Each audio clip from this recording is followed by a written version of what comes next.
Di zaman prasejarah, terdapat 4 maharaja yang berhasil menguasai seluruh dunia. 2 raja di antaranya Muslim, yakni Nabi Sulaiman dan Raja Zulkarnain atau Alexander, dan 2 lagi melawan Tuhan, yakni Raja Namrud dan Raja Shaddad. Nama Raja Shaddad tidak diekspos dalam Al-Quran, tetapi istana kotanya disebut di dalam Quran surat Al-Fajr ayat 7 sampai dengan ayat 8, yaitu penduduk Iram yang memiliki bangunan-bangunan mencakar langit yang belum pernah dibangun seperti itu di negeri-negeri lain. Iram yang disebut dalam salah satu ayat Al-Quran itu merupakan kota yang berisi bangunan mencakar langit hasil bangunan Raja Shaddad bin Ad, namun hilang musnah tertimbun pasir. Letak kota Iram ada yang menyebut di salah satu bagian dari wilayah Ar-Rubu' Al-Khali di antara Hadramaut di sebelah selatannya dan Oman di sebelah timurnya, satu daerah yang 80% daratannya merupakan gurun pasir. Shaddad, seorang putra dari Ad, membangun kota Zatil Imad di Iram. Kota ini merupakan mega proyek yang dimaksudkan Shaddad sebagai penanding surga, namun setelah membutuhkan waktu 300 tahun lamanya untuk membangun. Ada pula yang menyebut berada di provinsi Aden, sebab konon Raja Shaddad terobsesi membangun kota yang mirip gambaran surga Aden dalam kitab-kitab suci yang dibacanya. Raja Shaddad merupakan sosok yang cerdas dan mempelajari semua agama, akan tetapi dirinya sama sekali tidak terketuk beriman. Sebaliknya, dia ingin menyaingi Tuhan dengan cara mewujudkan gambaran surga Aden dalam kehidupan nyata pada masanya. Dia pun sudah menyiapkan isi surga buatannya dengan mengawini 990 wanita sebagai calon bidadarinya. Sementara dalam rangka mewujudkan bangunan surga itu, Raja Shaddad mengumpulkan 300 developer yang masing-masing memperkerjakan 1000 insinyur. Dalam rencana tata bangunan kota, Raja Shaddad menginginkan dibangunkan satu kota dengan bangunan yang menjulang tinggi, taman rekreasi yang luas yang dikelilingi kanal-kanal dan telaga-telaga yang indah selayaknya surga. Semuanya didesain menggunakan emas, perak, dan permata. Permintaan Raja Shaddad yang superpower itu dituruti dengan persiapan selama 20 tahun. Para pekerja berkeliling dunia untuk mengumpulkan bahan-bahan terbaik yang diperlukan. Persiapannya memerlukan waktu 20 tahun, maka lama waktu pembangunannya ada yang menyebut ratusan tahun, sebab umur Raja Shaddad lebih dari 900 tahun. Areal bangunan yang dipakai pun tak terhitung luasnya, karena untuk acara peresmiannya saja dikonsep menggunakan waktu 40 hari. Hal itu karena terlalu banyaknya bangunan yang perlu diresmikan Raja Shaddad. Hanya saja konsep hunian kota surga Aden yang dicita-citakan Raja Shaddad itu belum dapat dimanfaatkan karena terlebih dahulu hancur akibat doa anak yatim. Rupanya pada saat akan digelar acara peresmian, ada benda bertombolkan emas sebagai alat peresmian Raja Shaddad, dikarenakan seluruh bahan emas di dunia sudah dieksploitasi habis untuk material bangunan. Seorang perancang yang ditugasi dengan terpaksa menarik kalung emas yang dipakai seorang anak yatim untuk menyelesaikan karyanya. Anak yatim itu menangis tak terima kalung emasnya dirampas. Dia berdoa agar pihak yang berbuat lalim kepadanya dibinasakan. Doa anak yatim itu dikabulkan oleh Allah Subhanahu wa Ta'ala. Pada saat Raja Shaddad bermaksud meresmikan bangunan kota, tiba-tiba malaikat meniupkan sangkakala kehancuran. Akibatnya kota itu pun hancur tersapu badai pasir, termasuk Raja Shaddad dan rakyatnya tanpa satupun yang tersisa.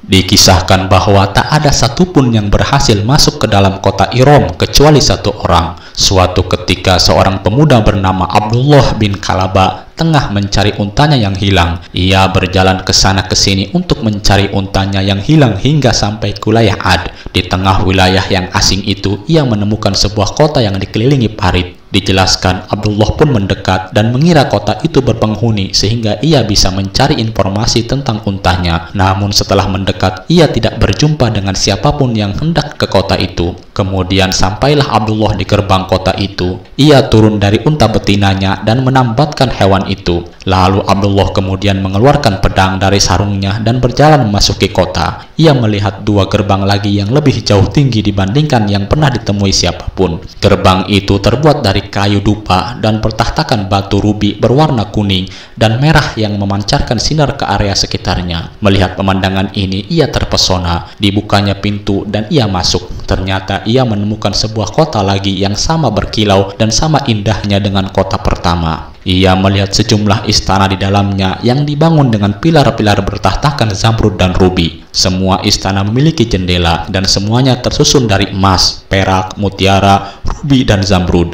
Gerbang istana ini pun serupa dengan gerbang di kota sebelumnya yang terbuat dari kayu dupa bertahtakan rubi. Lantai istana bertaburkan mutiara, misik, dan safron. Ketika memandang ke dalam dan tidak menemukan satu orang pun, ia menjadi ketakutan. Istana itu dikelilingi kebun dan ditanami berbagai pohon buah-buahan. Sungai mengalir di bawah pepohonan itu. Abdullah mengira taman ini serupa dengan surga yang dijanjikan Allah bagi orang soleh. Abdullah pun bersyukur karena Allah memberinya kesempatan memasuki surga di dunia itu. Kemudian ia mengambil mutiara, misik, dan safron sebanyak-banyaknya. Tapi dia tidak berhasil mencabut satupun rubi ataupun jamrud dari sana. Ia pun bergegas keluar menuju untanya dan pulang ke Yaman. Sesampainya di Yaman, Abdullah segera menceritakan perihal kota ajaib yang dikunjunginya kepada teman-temannya. Dengan cepat kisah itu tersebar dari mulut ke mulut hingga sampai ke telinga Muawiyah melalui Ka'ab bin Akhbar. Ka'ab pun menjelaskan kepada Muawiyah bahwa kota yang didatangi Abdullah mirip dengan cerita tentang kota yang dibangun Syaddad putra Ad. Itulah kota Irom yang disebut Allah Subhanahu wa Ta'ala di dalam Al-Quran dengan sebutan tidak ada kota yang dibangun seperti kota itu.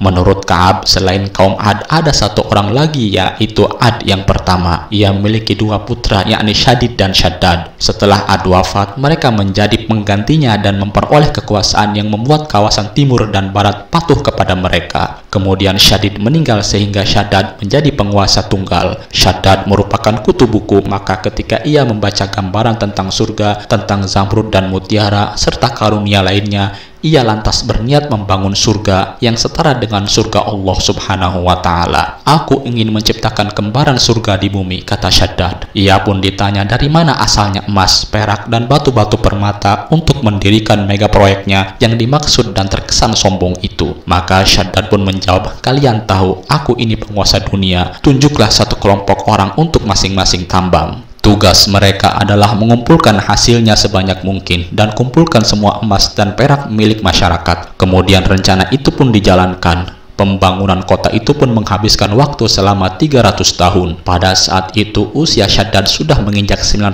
tahun. Orang-orang mengabarkan bahwa tugas membangun surga telah rampung dan Syaddad segera memerintahkan mereka untuk membuat parit di sekeliling kota dan mendirikan 1000 kastil di pinggirnya. Lalu Syaddad mengeluarkan perintah kepada warganya untuk pindah ke Zatil Imad itu dengan menyiapkan perjalanan selama 10 tahun. Ketika sudah mendekati Zatil Imad, tiba-tiba Allah Subhanahu wa Ta'ala mengutus suara dari langit yang membuat mereka semua mati, termasuk Syaddad. Maka betapa takjubnya Muawiyah ketika diberitahu ada seorang rakyatnya dari golongan muslim dengan wajah merah, rambut merah, perawakan pendek, dan leher ramping dapat memasuki kota itu, bahkan dapat masuk hanya untuk mencari untanya. Hisham bin Sa'ad berkata, aku melihat batu di Alexandria yang berterakan tulisan. Tulisan itu berbunyi, aku adalah Syaddad putra Ad. Aku yang membangun kota Zatil Imad, tidak ada kota yang menyerupainya. Aku telah menggalang pasukan besar dan menaklukkan tanah demi tanah dengan kekuatanku, dan kudirikan istana-istana Irom pada masa ketika tiada orang berusia tua atau mati, dan batu-batu seperti bunga, dan aku tenggelamkan ke lapisan ke-12 sehingga tak ada seorang pun yang bisa menyelamatkannya, tetapi umat Muhammad akan mengeluarkannya. Dikatakan bahwa Ad adalah masyarakat Ar-Romilah yang terletak di Ar-Rubu Al-Kholi antara Hadramaut dan Najran di arah timur Jazirah Arab. Nabi mereka adalah Nabi Hud. Irom adalah negara Ad. Kaumnya Hud ia terletak di Ar-Rubu Al-Kholi yang dekat dengan Hadramaut dan Al-Ahqab. Itulah yang disebut An-Nufud atau Ar-Rimal yang menyerupai dengan gunung tinggi yang meliuk-liuk. Kaum Ad penduduk kota Irom nama lain dari kaum Ad yang mempunyai bangunan-bangunan yang tinggi, penghuni kemah-kemah yang tinggi.